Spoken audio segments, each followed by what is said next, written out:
Hey everyone, welcome to another solo meta showcase where I go over all of the top tier meta builds for all of the solo activities. In this video we'll be covering solo dungeons, corrupted dungeons, solo ganking, soloing group PvM like group dungeons and statics, 3 different types of solo open world PvP, and open world mob farming. But before we get into the rest of the video, I have some free stuff for you guys. So courtesy of SBI and their content creator program, in my Discord server there is a giveaway running for some premium as well as some skins, so you can go ahead and join it by using the link found in the description and enter the giveaway for free.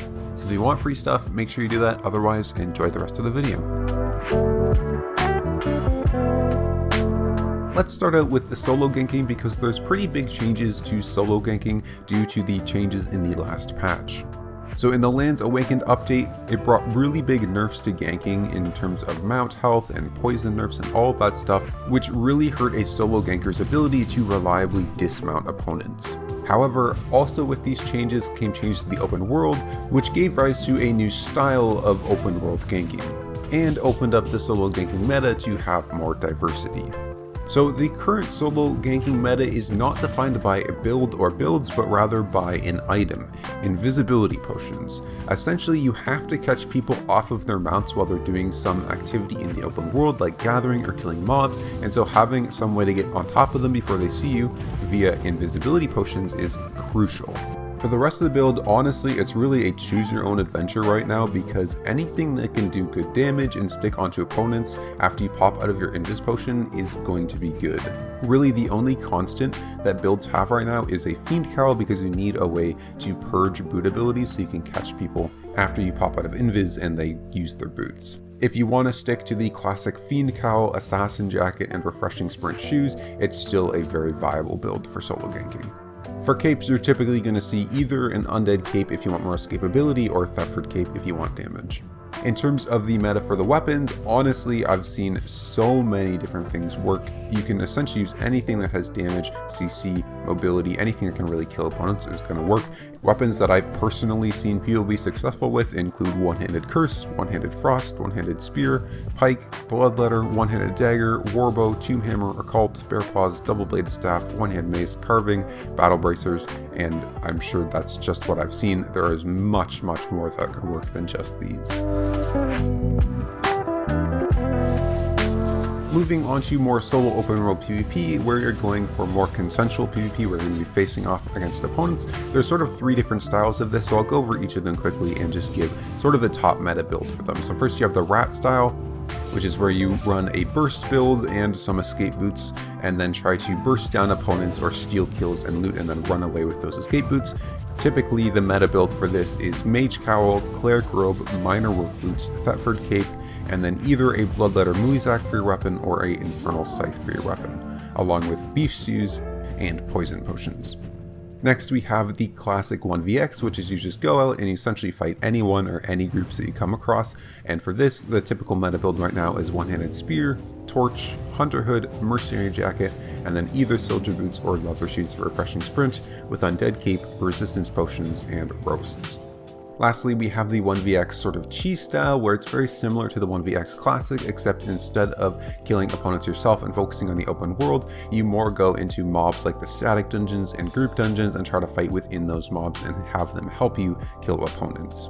For this, the meta build is Guardian Helmet, Assassin Jacket, Demon Boots, Undead Cape, and then Invisibility and Healing Potions, as well as soups and sandwiches. For the weapons, there's a lot of good things that work. My suggestion would probably be to go with the Carving Sword. You can check out Equart's YouTube channel. He does a lot of this style and he's very good at it, and he uses the Carving Sword.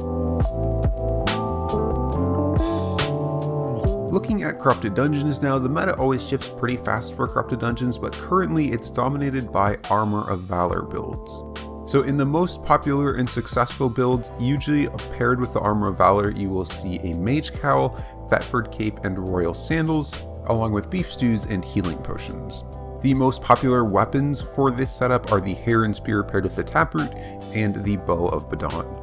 Along with this, the one-handed mace still comes as a top tier meta build with a very similar build to this, just swapping out the cape for a Caerleon cape and the shoes for leather shoes, with usually a mist collar as their offhand.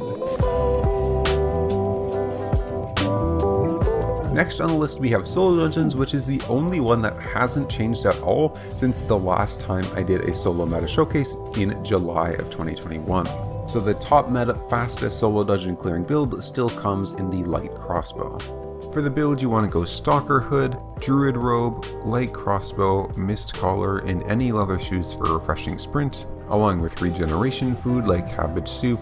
And then for your cape and potions, it depends on how high tier you are and how much energy problems you have. You can go Limhurst Cape or Thetford Cape, and then poisons or energy potions. My suggestion would be start out with Thetford Cape and energy potions, and then see if you need to switch into more mana regen or less. A lot of the effective clear speed with light crossbow and solo dungeons comes from the well-prepared passive combined with explosive bolt on the Q, so really the most efficient clearing comes down to practicing always getting the double Q off when you hit that 4 stacks on your passive.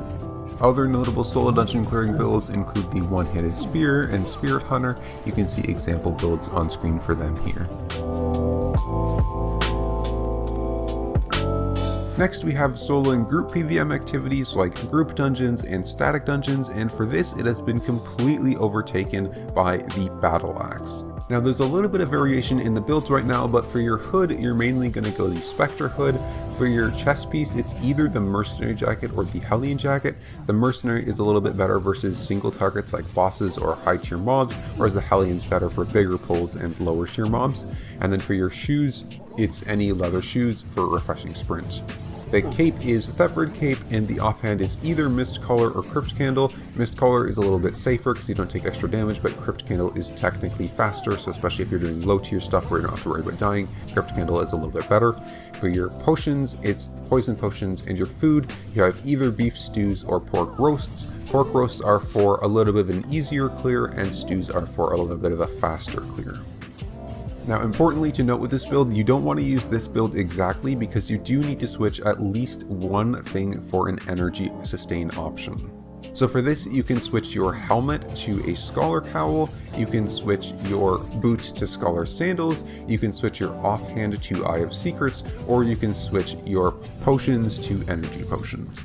Just quickly also to note about the abilities for this, you want to use Raging Blades on your W if you're clearing multiple mobs in an AoE, and you want to use Adrenaline Boost for solo mobs and bosses.